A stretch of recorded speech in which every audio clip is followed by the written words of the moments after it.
Vamos lá, pessoal, para mais uma videoaula aqui. Esse tema vai ser sobre cortes. Eu decidi dividir essa aula, que é bem extensa. Essa parte de cortes ela também envolve a parte de sessões.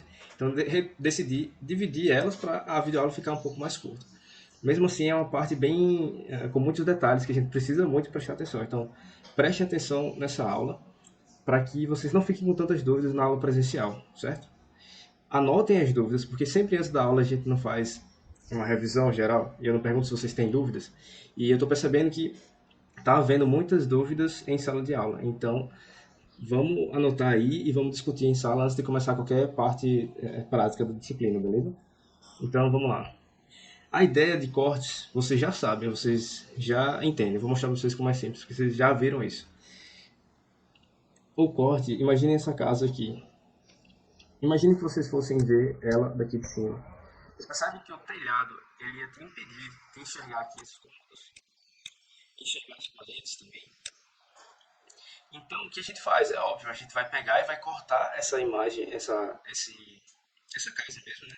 Aqui nessa linha de corte no meio, porque assim a gente consegue enxergar as paredes quando a gente olha lá de cima. E esse telhado não vai me acrescentar nada de informação, tá bom? O mesmo vale para essa peça aqui, para peças da engenharia mecânica. Então, olhem esse essa polia aqui, espécie de polia, né? Ela tem os furos de alívio aqui, tem a alma, tem esse cubo aqui, que é com esse furo passante aqui também. Percebem que são vários detalhes que estão lá dentro da peça, que se a gente olhasse eles daqui, ia ficar algo como isso aqui. Ou seja, todos os detalhes que estão aqui, eles iam ser representados com arestas invisíveis. E percebam a sujeira que fica. Você não consegue entender nada. Você não consegue entender que esse furo aqui é esse furo passante. Você não consegue entender que isso aqui é um furo ou que é outro tipo de detalhe. Então, aqui é um exemplo forte de que a gente vai precisar de um corte. Então, o corte nada mais é do que pegar esse plano aqui. Opa, o plano passou demais aqui. Mas vai pegar esse plano de corte que passou e dividir essa peça em duas, né? Então, agora eu posso olhar ela assim ou posso olhar no sentido contrário. Percebam que tudo que está cortado aqui, ele fez uma espécie, ele fez o que a gente chama de achura, né? São essas linhas aqui nessa angulação específica que tudo que o plano cortou, tudo que o plano passou vai ser achurado, o resto não vai ser. O resto vai ser simplesmente uma projeção de, vai ser exatamente uma projeção da luz, né, que está batendo aqui, que vai bater na peça e vai ficar. Então esse vai ser o resultado daquela peça anterior. Percebam que agora a gente consegue enxergar todos os detalhes em si, consegue enxergar também esse furo específico aqui, que é o furo de alívio, consegue enxergar o furo passante. E vejam que essa parte daqui, ó, essa parte aqui, ela é representada no furo. Tá aqui. Aliás, ela é representada no corte, né? Então lembre-se que o corte é sempre uma projeção de quem está vendo. Quando você vai fazer um corte, você vai imaginar você fatiando a peça. Que foi fatiado vai ser achurado. E o que não foi, vai ser justamente o modo como você vai ver aquela peça. Então tudo que você estiver vendo, você vai ter que colocar aqui no corte. Tranquilo? Lembrar aqui que o corte ele deve passar preferencialmente por eixos de simetria e eixos de furos. Isso fica óbvio, né? Porque se eu passasse o corte aqui, passasse o plano de corte aqui, percebe que eu não pegaria o furo? Ou então se eu passasse o corte aqui, ó, eu teria uma representação errada do tamanho do furo. Eu teria uma representação do furo como se fosse desse tamanho aqui. Isso é incorreto. Então é tranquilo. Sempre passem por eixos de simetria e eixos de furo. A norma que rege aí, assim, as apresentações em cortes é a NBR 1298, certo? O título dela é Representação de área de corte por meio de achuras em desenho técnico. Então ela vai dar também todos os detalhes técnicos para como é que você deve fazer a achura. Ela vai dizer também quando a gente deve usar os cortes, né? Que é quando você tem forma interior complicada, como a gente já viu. Detalhes importantes não totalmente definidos em arestas visíveis, ou seja, vamos evitar as arestas invisíveis.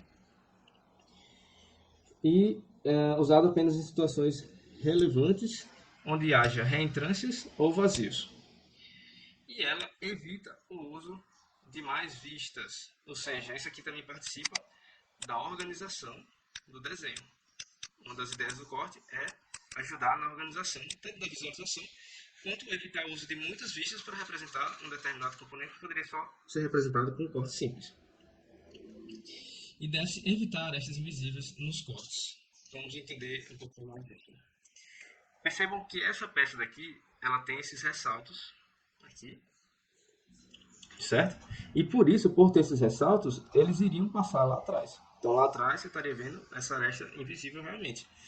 Mas é incorreto a gente utilizar a aresta invisível no corte, nesses casos aqui, porque o corte não é justamente para você evitar arestas invisíveis, então por que danado você vai pegar e vai colocar elas aqui, certo? Só que existem alguns casos, que é um caso especial, como nessa peça daqui, que tem alguns detalhes que é importante você mostrar que estão alinhados com o eixo central da peça aqui, mesmo no corte. Então, nesse caso aqui, eu poderia utilizar essa aresta invisível. Mas, mesmo assim, é desaconselhável. Então, põe o negócio na cabeça. Não representa, por segurança, não representa aresta invisível em corte. Tente não representar ao máximo. Evite ao máximo representar aresta invisível em corte, porque na maioria das vezes essa representação vai estar errada. Vamos lá sobre alguns detalhes técnicos sobre as achuras. Não tem muito mistério. Na achura, você vai ter que sempre se preocupar ou colocar as linhas que são é um traçado aqui contínuo e estreito, né? E ele deve ficar a 45 graus com as arestas visíveis, ou seja, com as arestas principais da sua peça. Geralmente esse espaço aqui é por conveniência. Como vocês estão fazendo um desenho à mão livre, vocês vão se preocupar aqui em manter o mesmo espaço. Mas se você começou fazendo nesse espaço aqui, você só repete ele ao longo de toda a peça. O que não pode é você começar a fazer esse detalhe aqui largo e depois começar nessa segunda aqui, você começa e faz uma mais fina e vai afinando. Então isso não pode. Mas o ideal também é que você mantenha pelo menos um mínimo de 0,7 milímetros. Se você diminuir a distância entre aqui e aqui para menos de 0,7 milímetros, vai estar errado, certo? Porque você não vai conseguir praticamente distinguir uma linha da outra. Nessa segunda parte aqui, percebem que o desenho está deitado, ele está aqui inclinado um pouquinho para a esquerda, só que as arestas principais aqui, as arestas visíveis da minha peça, elas têm que estar a 45 graus da achura. Então, nesse caso aqui, percebam que a achura ela acabou ficando em pé, né? Ela acabou ficando na vertical, sendo que o que importa não é se ela vai ficar na vertical ou não, ela pode ficar em qualquer direção. Assim, assim, desde que o ângulo entre a aresta visível, ou seja, que é o ângulo entre o ponto principal daquela peça, seja 45 graus. Tranquilo? Outro exemplozinho aqui para a gente ter uma ideia de como é que funciona. Essa superfície aqui, por exemplo, ela é uma elipse, né? Mas imagine que você tem aqui um eixo de simetria, dois eixos na verdade, né? E nesse caso aqui, percebam que a achura ela está na mesma direção do eixo de simetria. O que acontece? Nesse caso que você não tem uma aresta visível como essa daqui, bem definida e reta, né? Só que isso aqui é uma elipse, você vai se basear no eixo de simetria. Então, a sua achura ela vai ter que estar a 45 graus da sua peça. Então, como é que você desenharia nesse caso aqui? Ó, deixa eu desenhar aqui o eixo de simetria. Então, percebam que aqui, ó, entre esse eixo de simetria, eu tenho 45 graus. Tranquilo? Então, esse daqui vai estar correto. Ah, professor, mas e aí se essa peça também tivesse deitado nesse caso aqui? Mesma ideia. Você vai ter a achura a 45 graus do eixo de simetria. Ou seja, não importa o quão inclinado a peça esteja, o que importa é que a entidade que vai ser tomada como referência é o eixo de simetria, e por isso você tem que manter o 45 graus. Sim, beleza, mas e aí? E se eu tiver detalhes aqui na minha peça, que eles já estão a 45 graus, ó. Esse detalhe aqui, essa aresta visível, ela está a 45 graus. Então, quando eu fosse achurar aqui, se eu saísse desenhando as linhas aqui, Percebam que elas vão ficar na mesma direção. Então, nesse caso aqui, é o único caso onde a gente vai acabar tendo que fazer um ângulo diferente de 45 graus. Justamente para a gente diferenciar aqui, para não ficar muito parecido, não ficar como se as achuras fossem um prolongamento, uma repetição dessa aresta visível a 45 graus, tá bom? Então, lembre-se que nós, só nesse caso aqui, a gente vai utilizar um ângulo diferente de 45 graus. Geralmente, nas achuras, vocês vão ver algo parecido com o que você tem aqui. Inclusive, na norma técnica vai ter. Você pode diferenciar a achura com cores ou com até o diferente traçado aqui delas. Tá vendo? Cada uma delas tem diferentes traçados. Geralmente esse traçado aqui é metal em geral, né, que é o que a gente mais usa.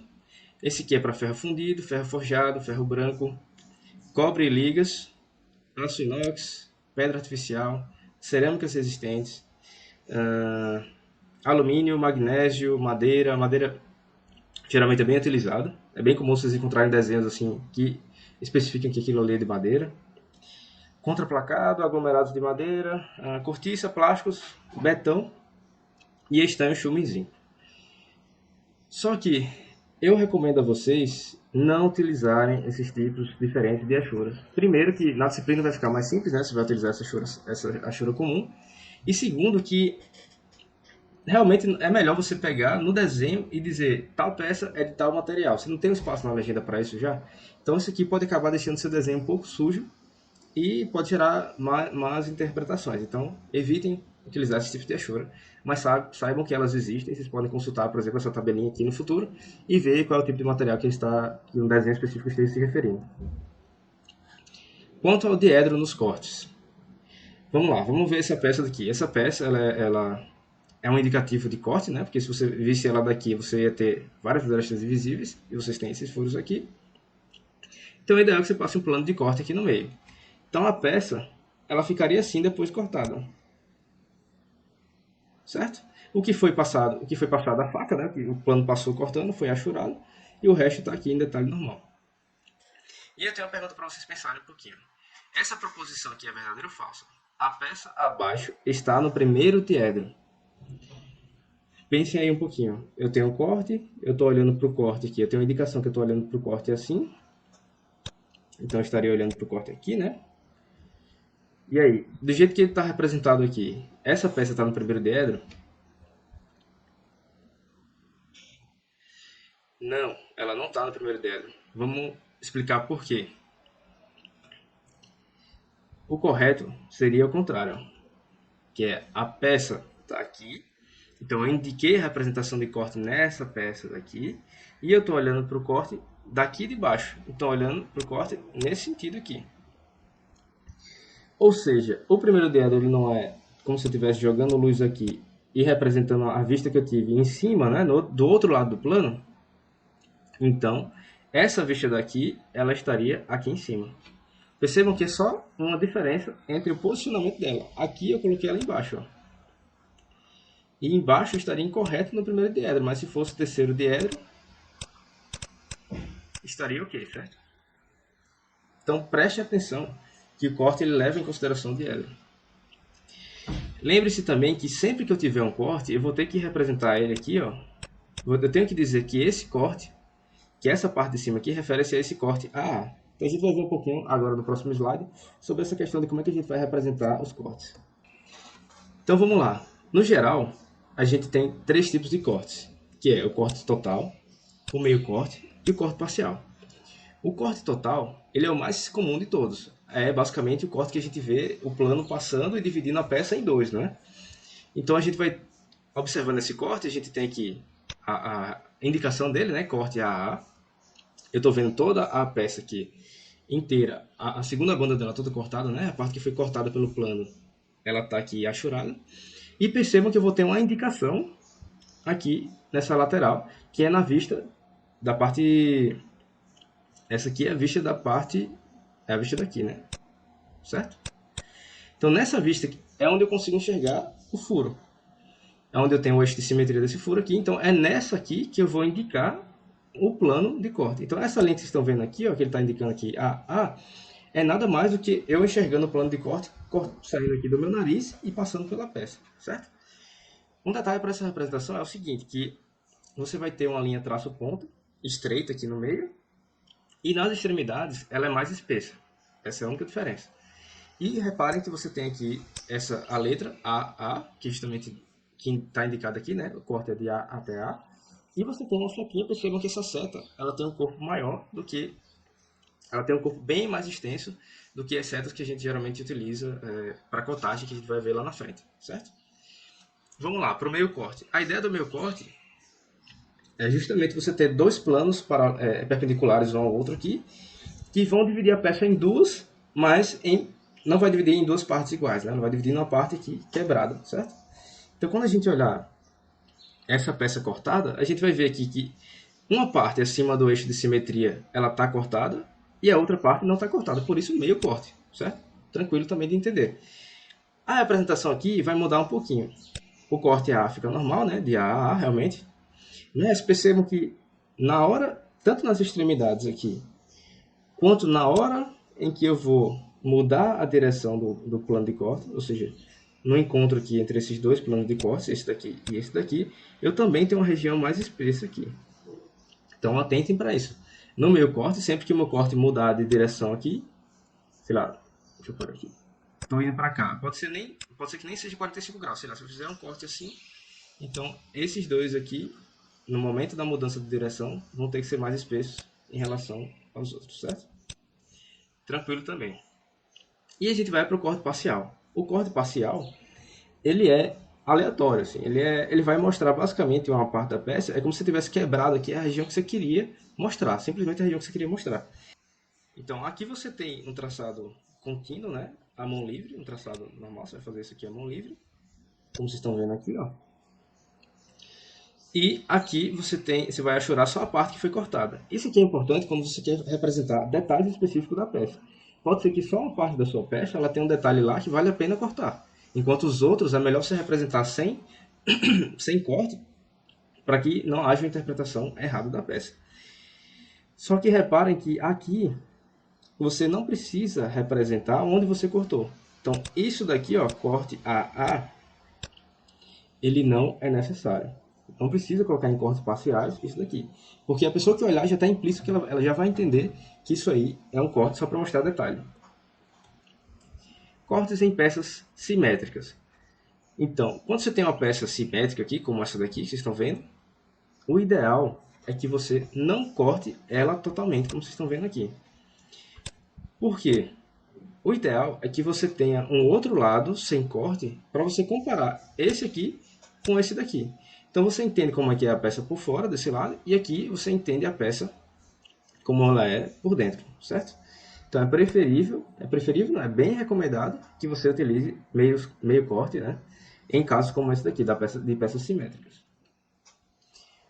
Tem vezes que se eu passasse um corte aqui, ó, nessa direção de baixo aqui, para baixo, percebam que eu não conseguiria representar esse furo aqui, nem esse daqui, né? Eu só conseguiria representar essa parte do meio. Então, algumas vezes é interessante que a gente faça cortes por planos paralelos. O que é que significa isso? A gente vai pegar aqui, ó, se vocês olharem, você tem um plano aqui, outro plano que passa aqui, e outro plano aqui nessa mesma direção. Então aqui eu tenho três planos paralelos, certo? Basicamente o que eu fiz? Eu vim aqui, cortei, desci um pouquinho, peguei esse plano daqui, subi de novo e subi e vim para cá. Fiz isso aqui para eu conseguir representar todas as partes importantes dessa peça.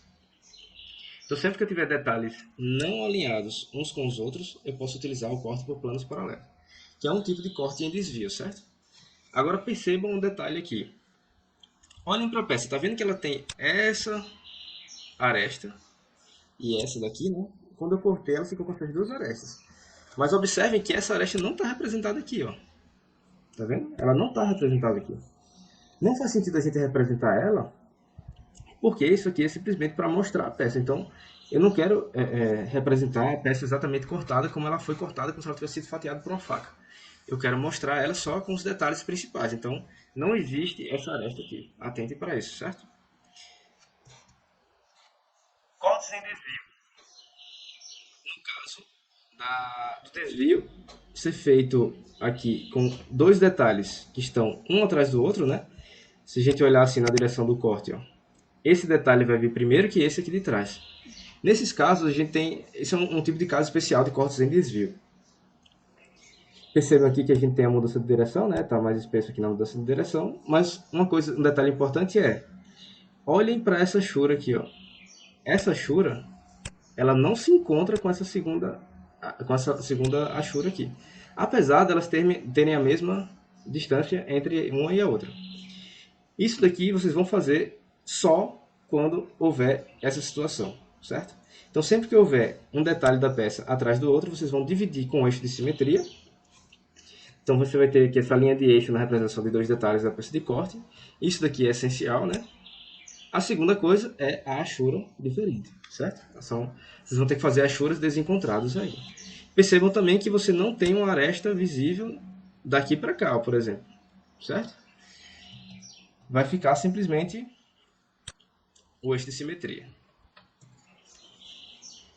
Às vezes, ainda, você não consegue fazer cortes com planos paralelos para representar a peça. Você vai ter que fazer cortes com planos concorrentes, ou seja, planos que não estejam a 90 graus. Nesse caso aqui dessa peça, você tem um corte que vem daqui, chega aqui, ele faz uma angulação que não é de 90 graus, com essa parte daqui de cima, e sobe, certo? Outro detalhe aqui é o seguinte, percebam que se eu tivesse representado esse corte aqui, se eu tivesse cortado essa peça e olhado exatamente assim, ó, eu teria que o tamanho dessa peça ficaria aqui, ó. O tamanho desse corte, essa peça em corte acabaria aqui, ó. Percebe? Se eu estivesse olhando para cá, se a gente projetar essa vista aqui em corte, ela acabaria mais ou menos aqui. Mas quando você tem planos concorrentes, isso não vai acontecer. Você vai pegar, é como se você estivesse abrindo aqui, ó. Abrindo até chegar até o corte, até esse plano ficar aqui na mesma direção desse. Então assim você teria a peça rebatida aqui. Você teria a peça mostrada como se tivesse sido totalmente rebatida até o tamanho, até chegar aqui. Entenderam, né? É como se eu viesse daqui até aqui, com a peça. Então, esse é o rebatimento, certo? Agora imagine essa peça aqui da lateral, que ela tá cheia de detalhes. Então o corte tá vindo aqui, tá vindo subindo aqui, depois ele vem para cá, aí desce, aí vem para cá e passa aqui no fundo de novo, certo? A mesma ideia do rebatimento vai ser utilizada aqui, ó. Porque se eu tivesse visto esse corte somente nessa direção, olha onde é que acabaria a peça. Ela acabaria, ficou totalmente torto, né? Mas ela acabaria mais ou menos aqui. Mas não, eu estendi ela como se eu tivesse andado aqui, né? Mais uma vez, até estender, cheguei aqui, aí eu fui até o tamanho original da peça. Então aqui também é um caso indicado para rebatimento, certo? Dos planos. Mas em alguns casos, não vale a pena você rebater o plano de corte. Como nessa vista, como nessa peça que vocês estão vendo. Isso aqui, ó, se a gente tivesse que esticar ela, ela ficaria, sei lá, vamos pensar aqui. Ela viria mais ou menos até aqui, né? Viria mais ou menos até aqui. E a partir daqui, a partir daqui ela viria mais um pouquinho, que seria essa parte daqui até aqui. Então ela acabaria mais ou menos aqui. Percebam que não faz sentido a gente fazer isso, porque é muito melhor a gente pegar e representar ela no tamanho original, nesse caso aqui, ó. Porque a gente tem a peça de baixo para comparar. Então todos os detalhes ficariam na peça de corte, com ela no tamanho ideal. Ficaria muito mais simples a gente compreender a peça, tá bom? Vamos lá. Agora tem um joguinho pra gente achar que... Jogo dos 7 erros praticamente. Olhem para todas essas peças e vamos analisar uma por uma, certo? E vamos ver se cada uma delas está certa ou está errada. Isso tudo aqui é uma tentativa de representação desse corte AA, certo? Olhem para essa peça daqui e pensem um pouco. Essa representação de corte está correta ou está errada? Ela está incorreta, certo? Ela está incorreta. Por que está incorreta? Percebam que o corte é uma projeção. Então, se eu cortasse aqui no meio, essa parte aqui da parede, ó, desse furo, ela teria que estar sendo representada aqui, ó. Percebe? Isso aqui seria uma seção, que é algo que a gente vai ver lá na frente, na próxima videoaula. E essa daqui, ela está correta ou está incorreta? Incorreta, né? Agora vamos entender por que ela está incorreta. Isso aqui é tranquilo, ó. Arestas invisíveis. Arestas invisíveis, elas não devem ser representadas no corte. Agora, para essa peça, tem alguma coisa de errado nela? Tem, né? A gente está representando uma parte do corte que vai ser do furo aqui, que é uma aresta visível realmente, ó, como se fosse uma aresta invisível. O furo aqui também, ó, ele está representando como se fosse uma aresta invisível, então está incorreto. E agora essa daqui? Isso aqui parece correto, né? Mas está incorreto. E aí, tenta enxergar aí por que está incorreto. Um detalhe simples. A achura nesse lado aqui, ela está para um lado, e a achura nesse lado está para o outro, né? Está em 45 graus? Tá.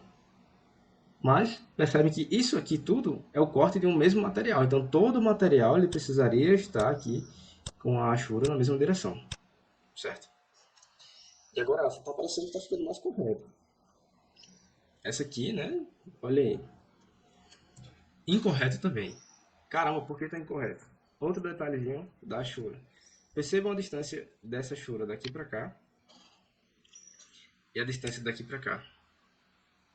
Essa distância é muito maior do que essa. Então você não manteve aqui uma achura proporcional para todo o desenho. Então por isso vai estar incorreto. E essa terceira aqui? Você consegue enxergar algum erro nela? Não, ela está correta. Porque aqui todos os problemas que foram ditos aqui anteriormente foram sanados nessa peça. Então essa seria a representação correta do corte. Tranquilo? Vamos pensar aqui que até o momento a gente fez o seguinte: sempre que eu tiver uma faca cortando a peça, né, tudo que a faca encostar, eu iria achurar. Significaria que era aquela região que eu estaria cortando com a faca, né? Só que existem alguns elementos que eles não podem ser cortados.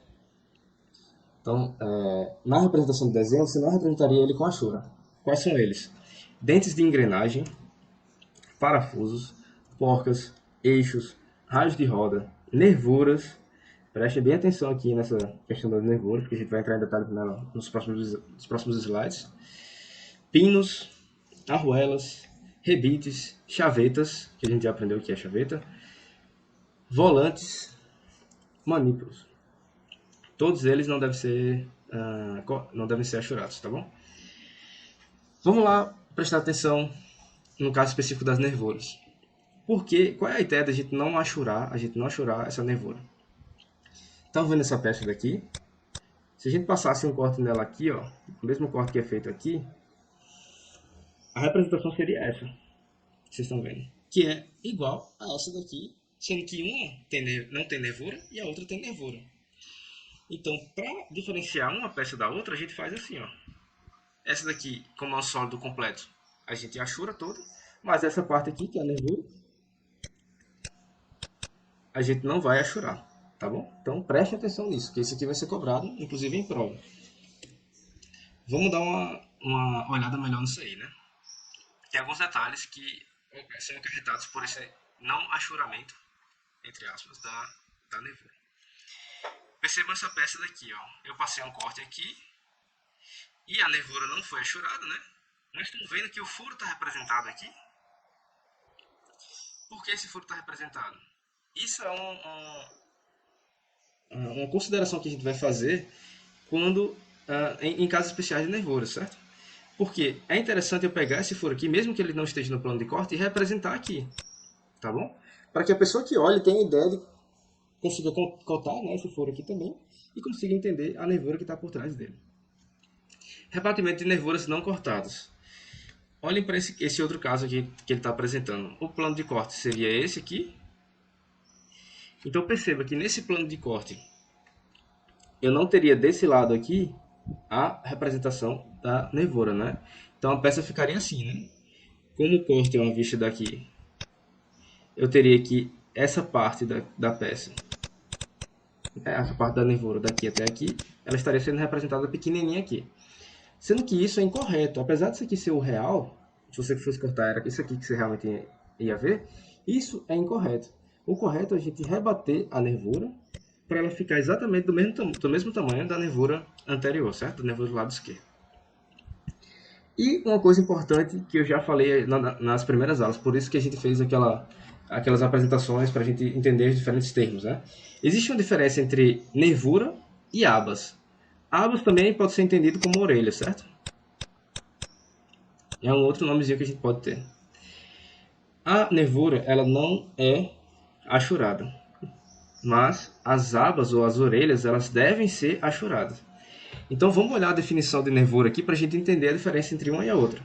Geralmente a nervura ela vai ser uma saliência corrida em superfície sólida, ou seja, ela geralmente está corrida ao longo de um determinado comprimento extenso da peça, certo? E ela também vai ter sempre uma função estrutural. Como vocês podem ver aqui, ó, ao longo de todo esse comprimento, que é um comprimento grande da peça, a nervura está sendo colocada, tá bom? Então essa é a diferença entre um e outro. Mais uma vez para revisar, a nervura não é achurada, mas a orelha é achurada, tá bom? Sim, outro detalhe aqui que eu esqueci é que percebam que nesse caso aqui você tem um furo, ou seja, a aba e a orelha, que geralmente é utilizada para fixação. A nervura a gente geralmente não vê ela como fixação, mas como suporte, só que vocês estão vendo aqui que nessa nervura você tem um furo que pode ser para fixação. Então, não obrigatoriamente, a nervura não vai ter fixação. Ela pode ter sim. Sendo que a principal sacada é justamente você conseguir observar que a nervura ela se estende num comprimento maior ao longo da peça. Tá bom? Outros elementos que não são cortados é quando você tem, por exemplo, um rebite. Né? Na verdade, isso aqui é um pino. É um pino. Esse pino e essa arruela, vocês percebem que eles não estão achurados. E percebam aqui que você tem dois elementos diferentes, né? Esse elemento aqui, ó, ele está com achura num sentido e esse aqui está com achura no outro sentido. Ou seja, quando a gente tem materiais diferentes ou peças diferentes, para diferenciar elas, se elas estiverem num corte, a gente vai tracejar achuras diferentes, ou com angulação diferente, ou com espaçamento diferente entre elas, tá bom? As dúvidas que vocês tiverem, por favor, anotem para a gente discutir em sala de aula presencial, tá bom? E aí a gente vai ter uma atividade presencial bem legal com relação a essa parte da disciplina. Então, até lá.